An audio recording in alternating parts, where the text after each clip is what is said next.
thoughts held in mind produce after their kind. What you think becomes your reality. Earl Nightingale, in his audio program, The Strangest Secret, says that you become what you think about. Ralph Waldo Emerson summarized this idea more than 100 years before by saying, "A man becomes what he thinks about most of the time." The law of mind is extremely powerful and is in many ways a basic law for explaining many of the other laws that refer to mind action. The natural extension of the law of mind is the third law of success, called the law of mental equivalency. This law says that your primary responsibility to yourself is to create a clear and accurate mental equivalent of what you wish to experience in each dimension of your external life. If you want to be happy, you need to clearly define for yourself and create the mental equivalent or picture of exactly what happiness means to you. If you wish to enjoy health and long life or happy relationships or financial prosperity, you need to create in your mind an exact, detailed picture of what you desire. As a result of a whole series of other laws that I'll be discussing, this becomes the critical starting point that begins inevitably to lead you to the realization of your dreams and goals. The fourth law of success is called the law of correspondence. This law has been talked about for perhaps 4,000 years, and it's one of the fundamental laws that explains human experience.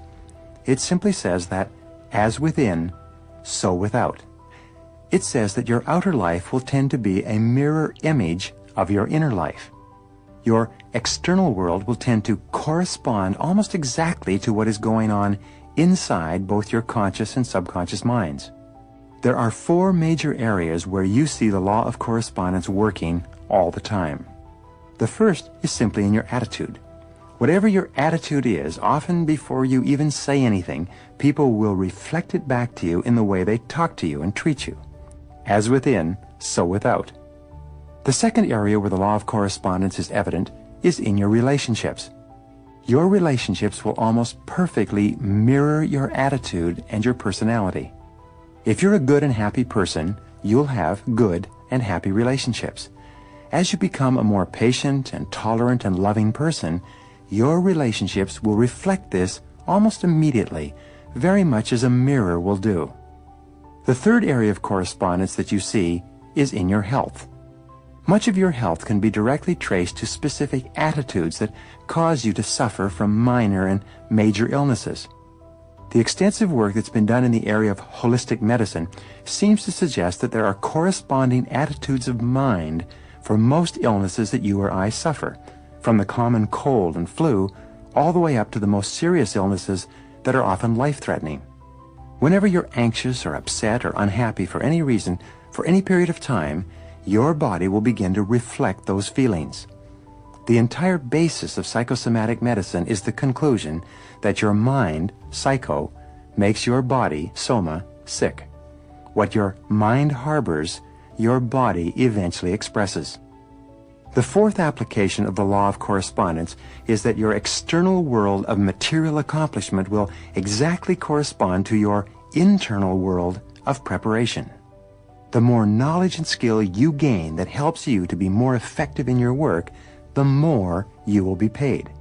You can't hope to acquire or achieve anything more on the outside until you've acquired it or achieved it on the inside. The law of correspondence reigns supreme. The fifth law of success is the law of belief, which says that whatever you believe with emotion becomes your reality. You always have a tendency to act in a manner consistent with your innermost beliefs and convictions. Your beliefs, in fact, act like a filter or a screen that edit out incoming information and only allows into your conscious awareness the things that you've already decided are true about yourself and the world. William James of Harvard said, "Belief creates the actual fact."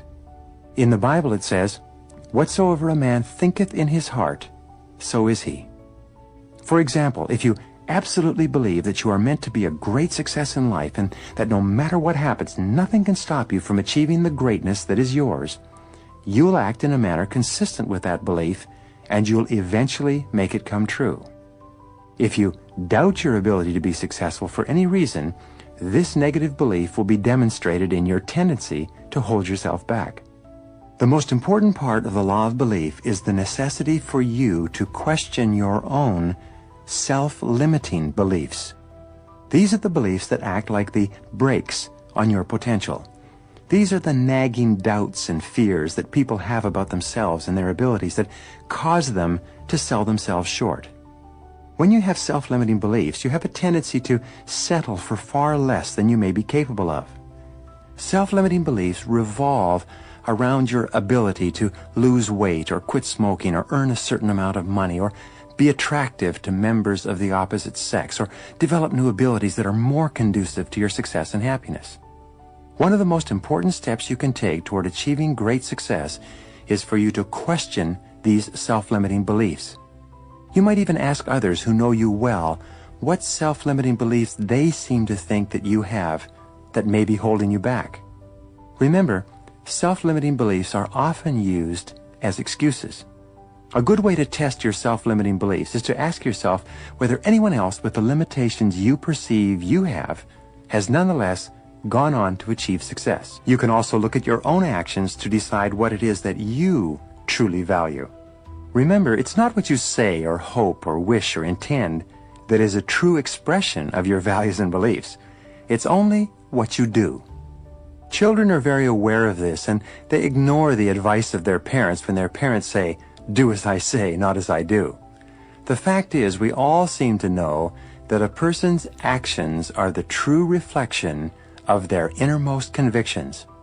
There's a great deal of confusion and unhappiness in the world today because many people feel that if they say something emphatically enough or write about it, it means that they truly believe it. But this is false. You only truly believe what you do. Your actions do speak far more loudly than your words. For example, if you truly believe in the values of persistence and dedication, it'll be evident in the things that you do every single day. If you truly believe in the values of honesty and integrity and self-discipline, you'll demonstrate these qualities in your every behavior. In fact, you can tell what a person values by looking at what they did in the past when the pressure was on. It's only when you're forced to make a choice that you know what it is you really value. For example, when you have to choose between family and work or between money and honesty, your true values come out. The wonderful and important thing about your values is that you can develop them in yourself by disciplining yourself to act consistent with them, even if you haven't yet made them a fixed part of your character. I'll explain this later in the program. The seventh law of success is the law of motivation, which says that everything you do is triggered by inner desires and urges and instincts, many of which may be at an unconscious level, and your attitudes and behaviors will be determined by your dominant motivations, by what you really want and need in life, not by what you think you want. This is an extension of the law of values, and it's very important for you to understand. There's a simple formula called the ABC formula of human motivation and human action. The ABC stands for antecedents, behavior, and consequences. The antecedents are the things that happen before the behavior. The behaviors are the things you do. The consequences are what happens as a result of your behavior. We know that psychologically only about 15% of your motivation comes from the antecedents, from what you read or learn or are told to do or not do. However, about 85% of your motivation comes from your expectations, what you think will happen. It's your beliefs about the consequences, about the future, that causes you to behave in a certain way. The clearer you are about the consequences of your actions, and the more intensely you desire to enjoy the consequences that your behaviors may lead to, the more motivated you'll be. This is why it's so important to have absolute clarity with regard to your goals in each area of your life in order for you to be motivated to perform at your very best. An important point with regard to the ABC formula is that your behaviors are not guaranteed to achieve the consequences that you desire. But every behavior or action that you engage in will generate a consequence of some kind. One of the most important parts of understanding motivation and behavior is to realize that both actions and inactions have consequences. What you do, as well as what you fail to do, will have a consequence in your future, and sometimes the consequences can be dramatic and long-lasting. A good exercise in success is for you to write out a description of the type of person that you'd like to be and the kind of life that you'd like to be living.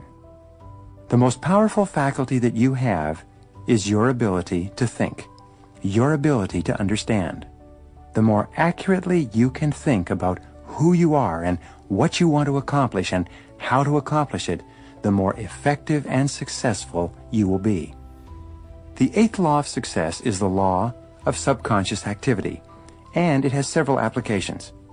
The first part of this law is that whatever thought or idea mixed with emotion you hold in your conscious mind will be accepted as a command by your subconscious mind. This means that whatever thought, idea, or goal you can hold in your mind on a continuing basis, you can have, because your subconscious mind will go to work to organize all of your thoughts and actions to bring it into your reality. If you desire to earn or attain a certain amount of money, and you think about it continually, day and night, and you use every means possible to drive this desire or hope deep into your subconscious mind will begin committing more and more of its reserve capacity toward bringing that goal or desire into your life. The second part of the law of subconscious activity is that your subconscious mind, once you give it the proper commands, will trigger your reticular cortex and its function, the reticular activating system. Your reticular cortex is a small, finger-like part of your brain that alerts you to events and circumstances around you that are consistent with your dominant desires or concerns. For example, if you decided that you wanted to buy a red sports car, this desire would signal to your reticular cortex that red sports cars are now of paramount importance to you. From that moment on, you would see red sports cars everywhere, even a block away. You would become extremely alert and sensitive to red sports cars as well as to the means of attaining one of them. If one of your goals is to achieve financial independence, and you imbue this goal with intense desire, your reticular cortex will cause you to be extremely sensitive to all kinds of opportunities around you that would help you to earn more money. You would hear and see things everywhere that you might have been unaware of completely in the absence of having established this goal and planted it in your subconscious mind. The third part of the law of subconscious activity is that your subconscious mind, which controls your autonomic nervous system and all of your muscles, nerves, actions, and reactions, also controls your body language and your tone of voice. Professor Morabian of the University of California at Santa Barbara has concluded that when you communicate with others, fully 55% of the message you send is contained in your body language. 38% of the message you send is contained in your tone of voice, and only 7% of the message is contained in the actual words that you use. And your body language and tone of voice is largely controlled by messages about yourself and your goals that you've sent to your subconscious mind as the result of the way you think and feel. For example, when you've had a success of any kind, you send a charge of emotional energy to your subconscious mind that tells it that you're a winner.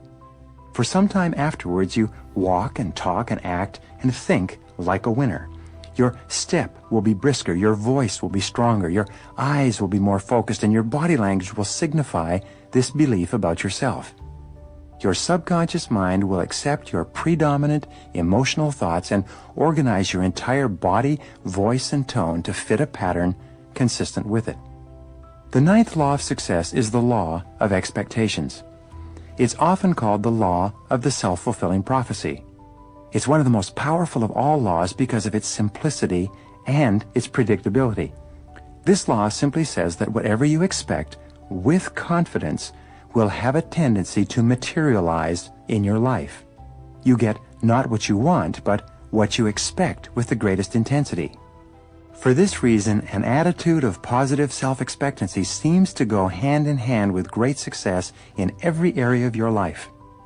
The wonderful thing about the law of expectations is that you have the power to manufacture your own expectations. You can decide to expect only good things to happen to you. You can walk and talk and act as though you believe the entire world was conspiring to help you to achieve your goals.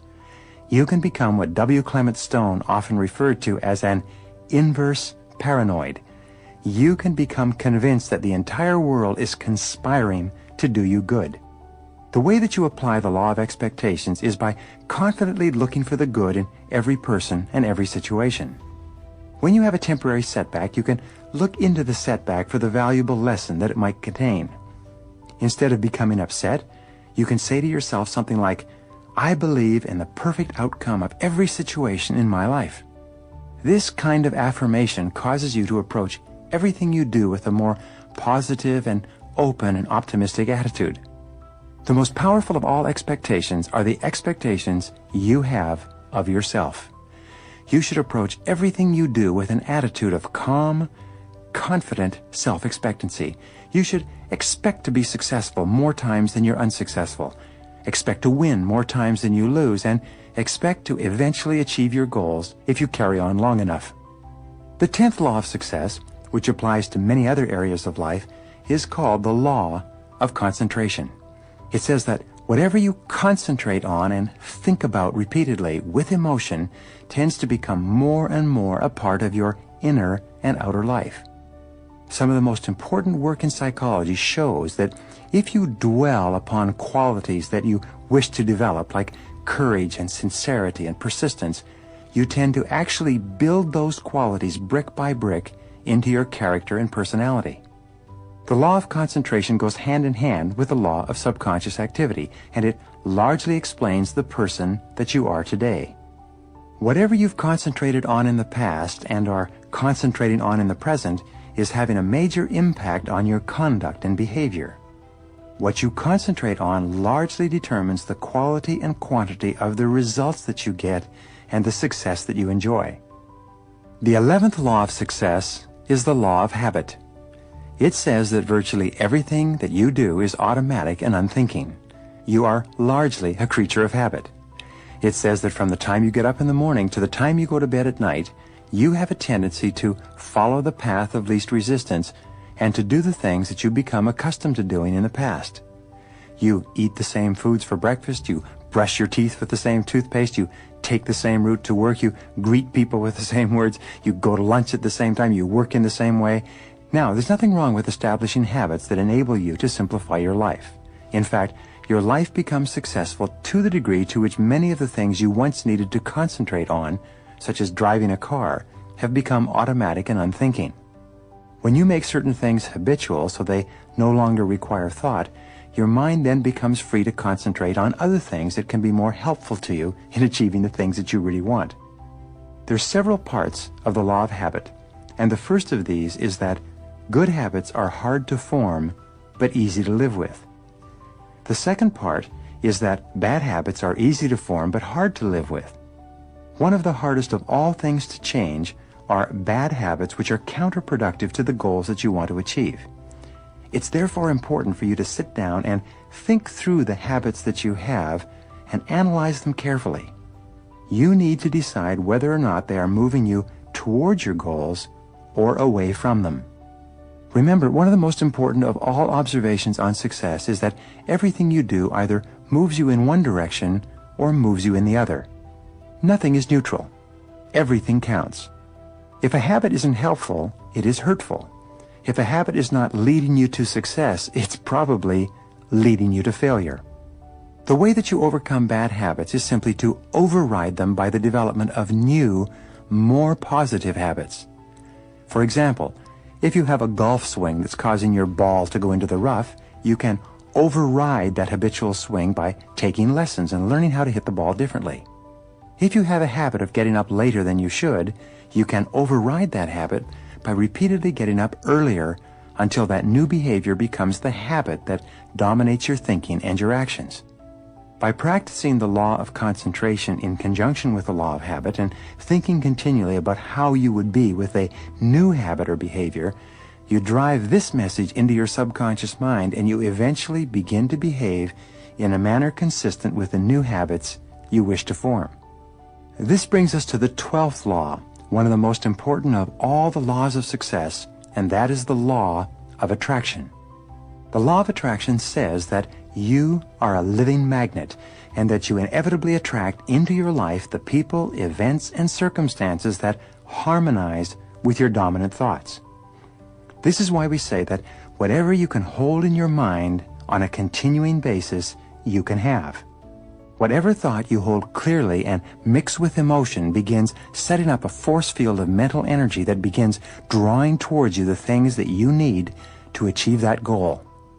This law of attraction has been written about for hundreds, if not thousands of years. It's contained in the old folk sayings, like attracts like, or like begets like. Or you've perhaps heard, birds of a feather flock together. My friend Mark Victor Hansen says that whatever you want, wants you. These are all ways of saying that your mind is extremely powerful and that whatever you think emotionalized becomes a form of energy like a magnet that's attracting the events and circumstances you experience into your life. In music, the law of attraction is often referred to as the law of sympathetic resonance. It explains, for example, that if you have two pianos in a large room and you hit the key of C on one of the pianos and then walk across the room to the other piano, the C note or string on the second piano will be vibrating in perfect harmony or resonance with the C string on the first piano. One of the most common examples of this law is when you enter a room full of people and you almost invariably have a sympathetic resonance or attraction with someone else in the room.